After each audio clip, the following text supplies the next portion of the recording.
Hello বন্ধুরা, সবাই কেমন আছো? আশা করি ভালোই থাকবে। গরম। পশ্চিমবঙ্গে আজকে প্রথম দফার বিধানসভা নির্বাচন। সেই বিধানসভা ভোটের গরম থেকে একটু বেরিয়ে আসার জন্য চেষ্টা করেছি অরুণাচল প্রদেশে একটু আসার। আমাদের প্রায় 7-8 দিনের ট্রিপ রয়েছে এবং সেই উপলক্ষে আমরা এখন বর্তমানে রয়েছি প্রায় বিকেল সাড়ে চারটে 5টা বাজতে যাচ্ছে অরুণাচল প্রদেশের দিরাং থেকে মাত্র 8 থেকে 10 কিলোমিটার দূরে অবস্থিত এই শান্তি ভ্যালি। এই শান্তি ভ্যালির পাশ দিয়েই একটি খরস্রোতা নদী বয়ে গেছে, যার নাম হচ্ছে শান্তি নদী। এই শান্তি নদীর নামেই কিন্তু শান্তি ভ্যালির নাম। এখানে তোমরা দেখতে পাচ্ছ অনেক পাথরের সমাহার। বর্ষাকাল যখন বৃষ্টি হয় ওই অবধি জল কিন্তু উঠে যায়। ওই যে সিঁড়ি দেখতে পাচ্ছ, সিঁড়ি অবধি কিন্তু জল উঠে যায়। কিন্তু এখন যেহেতু এখানে সামার সিজন, সামারে কিন্তু জলের প্রবাহটা একটু তুলনামূলক কম এবং তার পাশাপাশি জলের প্রবাহটা খুব লার্জ ভলিউমের নয়। এবং এখানকার কিছু সাধারণ লোকের সাথে জিজ্ঞেস করতে করতে জানতে পারলাম যে এখানে বাড়িগুলো একটু উচ্চতায় কেন। বললো প্রায়ই বর্ষাকালে এখানে বৃষ্টি টিষ্টি হলে জলের উচ্চতা বৃদ্ধি পায়, সেই জন্য বাড়িগুলো একটু উচ্চতায়। এবং দেখতেই পাচ্ছ অনেক পার বাঁধানো চলছে যাতে সে বন্যা থেকে রোধ করা যায় বিষয়টা।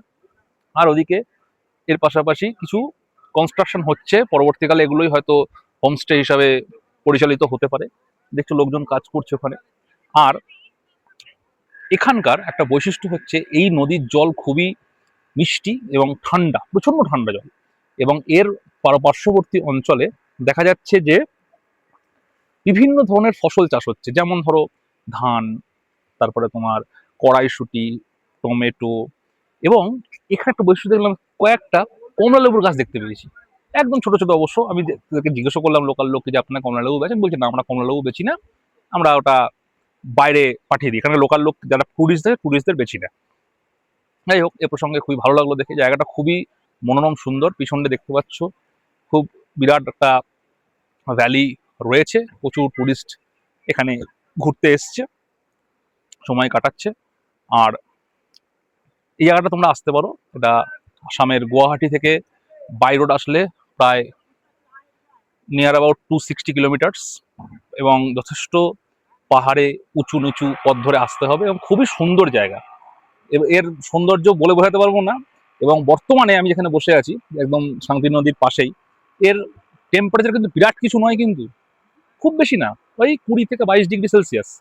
এবং হাওয়াটা চলার জন্য কিন্তু মনে হচ্ছে যেন খুব ঠান্ডা। আমি সোয়েটার পরে আছি এরকম ভাবছো, এতটা ঠান্ডা কিন্তু নাই, ঠিকঠাক চলে যায়। যাই হোক, পরে আবার দেখা হচ্ছে। আগামীকাল আমরা যাচ্ছি হচ্ছে তাওয়াংয়ে। তাওয়াংটা আরো ঠান্ডা এলাকা। আজকে আমরা দিরাঙেই নাইট স্টে করবো, ওখানেই থাকবো। আগামীকাল সকালে আমরা প্রায় 140 থেকে 145 কিলোমিটার পথ পেরিয়ে তাওয়াংয়ে যাবো, যেটা আরো উচ্চতায় অবস্থিত। ধন্যবাদ। বিস্কুট দিয়ে শেষ করলাম।